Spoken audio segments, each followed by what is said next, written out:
Nag-decide ako today na pumunta from Pampanga. Ako lang mag-isa. Hapon na ako umalis eh. Ayaw kong payagan ng mga anak ko, pero kasi nag-aalala baka mapano daw ako dito. Pero pakiramdam ko kailangan. Kasi nga, yung support financially sa mga vloggers, lahat yata ng vloggers dito halos nabibigay ako. Nag-join ako.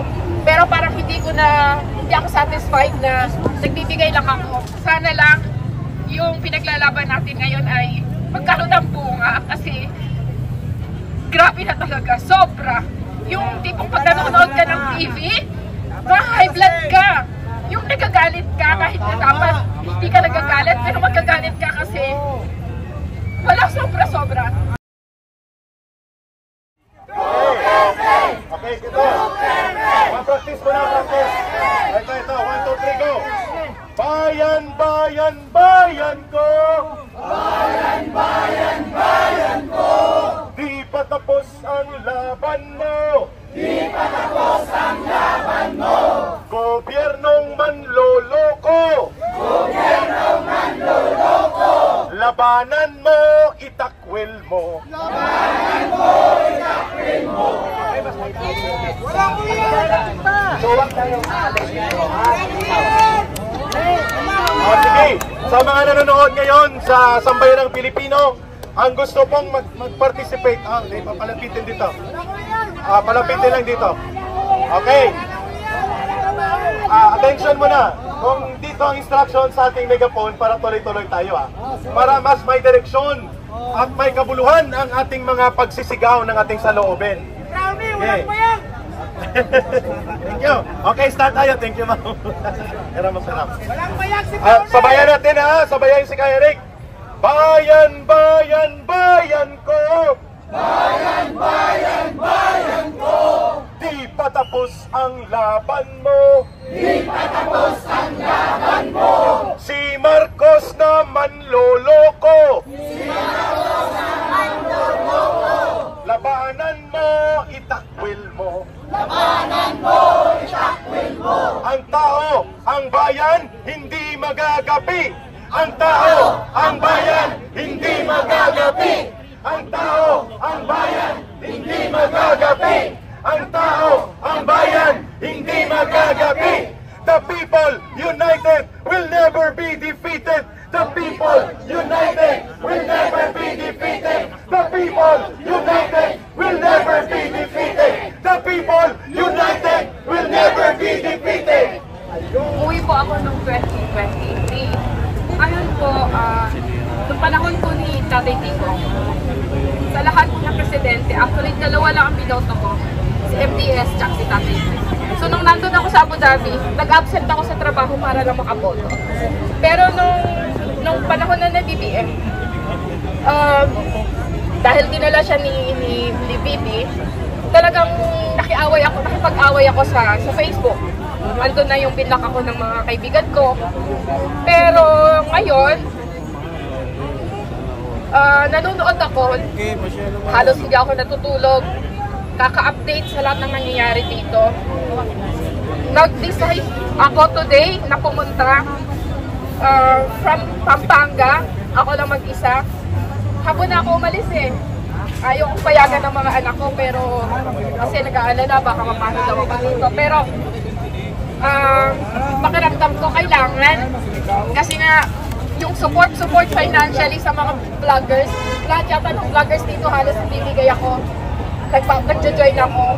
Pero parang hindi ako satisfied na nagbibigay lang ako. Kaya sabi nga, di ba, kailangan daw na yung presence natin. Sobrang Pampanga, lumuwas ako kahit na alam ko na ang tagal ko wala dito sa Manila. Pero grab lang, okay na. At least may grab. So, thank you sa nagbigay sa akin ng rose. Hindi ko kilala, pero thank you po. Thank you. Sana lang yung pinaglalaban natin ngayon ay magkaroon ng bunga kasi grabe na talaga, sobra. Yung tipong pag nanonood ka ng TV, high blood ka. Yung nagagalit ka kahit na dapat hindi ka nagagalit, pero magagalit ka kasi wala, sobra-sobra. Naging treasurer ako ng barangay. So simula pa lang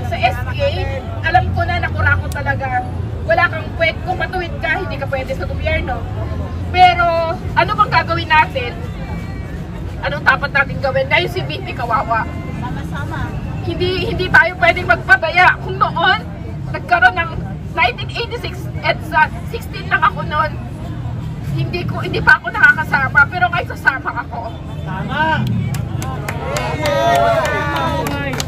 Mabuhay ang ating kapatid na kababaihang Muslim for Solidarity and Peace.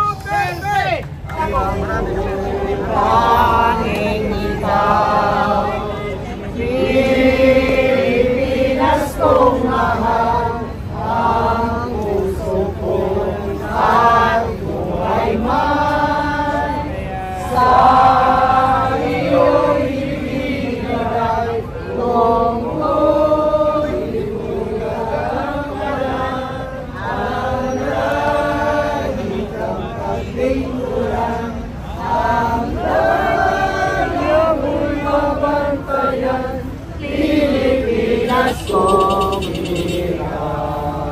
Mabuhay ang Pilipino! Mabuhay! Mabuhay ang mga Muslim! Mabuhay! Mabuhay ang pagkakaisa ng Kristiyano, Muslim. Okay, maraming salamat po ka Eric sa ating pong lahat na dito. Magandang gabi sa ating lahat. Magandang gabi sa ating lahat. Nais ko ng unang bigyan ng pansin yung salitang BBM. No?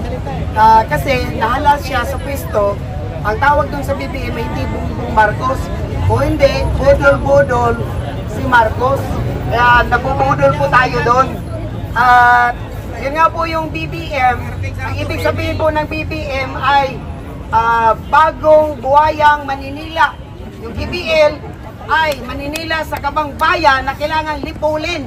Yun po yung BBM, KBL na binibigyan ko po ng kahulugan. Ang isa sa punto po, bakit ako nagsasalita, kayo nasa Luzon, madaling pumunta kami, galing pa po kami ng Mindanao. So para po maglabas ng ating salungben, galing pa po ng Agusan.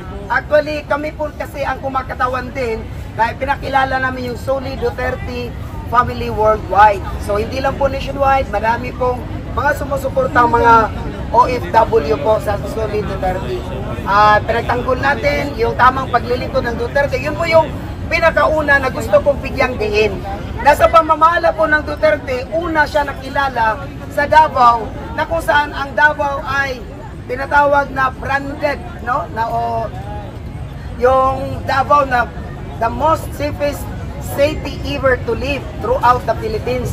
So dahil doon sa kanyang pamumuno, na kung saan nakikita natin na kanyang winawarningan yung mga kriminal na huwag gumawa ng anumang krimen dahil paggagawa kayo ay may kalalagyan kayo. So ang punto, ang resulta sa paghabol ng mga kriminal dahil nakikita na strong will at talagang kung ano yung sinasabi ay kanya pong ginagawa. So ang resulta po, ang buong Davao, lalabas ka na wala kang alinlangan, wala kang takot, safe and secure ka dahil kung merong mang natatakot ay yung mga kriminal na gagawa sa mga nakatira po sa Davao. At mula sa Davao, dinala po niya ito sa buong Pilipinas na hindi po nakakalimutan ito ng taong bayan. Kaya ito po ang legacy ng Duterte na kung saan hindi ka mag-agap-agap, aandap-andap na paglabas mo baka maging biktima ka ng isang kriminalidad. Pero dahil nga po sa advokasya ng Duterte, nakikita po natin na ang resulta, ang may natatakot lang sa Duterte ay walang iba, kundi yun lang pong mga kriminal o gumagawa po ng hindi ayon sa batas. So ito po ang ng Duterte. Ligasiya po ng Duterte. Kabaliktaran po sa ngayon na kung saan sa kanyang panunungkulan ay walang puwang ang droga at sabi nga niya, pagkakahit pulis o sundalo o mga kriminal na gumagawa una sa droga o kung anumang kriminalidad ay talagang may paglalagyan. Yun po ang unang nilalabanan. Kaya ulitin ko, ang resulta ay isang kapayapaan na nakikita natin yung peace and order na naranasan sa Davao at ng buong Pilipinas. At yun po ang gusto natin maipatuloy at manatili na yun ang ating mararanasan po. Yun po yung pinakauna natin na advokasya ng Duterte administration po. At ang pangalawa naman po, ang ating tinitignan sa ngayon Yun nga po yung budol-budol, yung Marcos na yan, na kung saan nabudol tayo.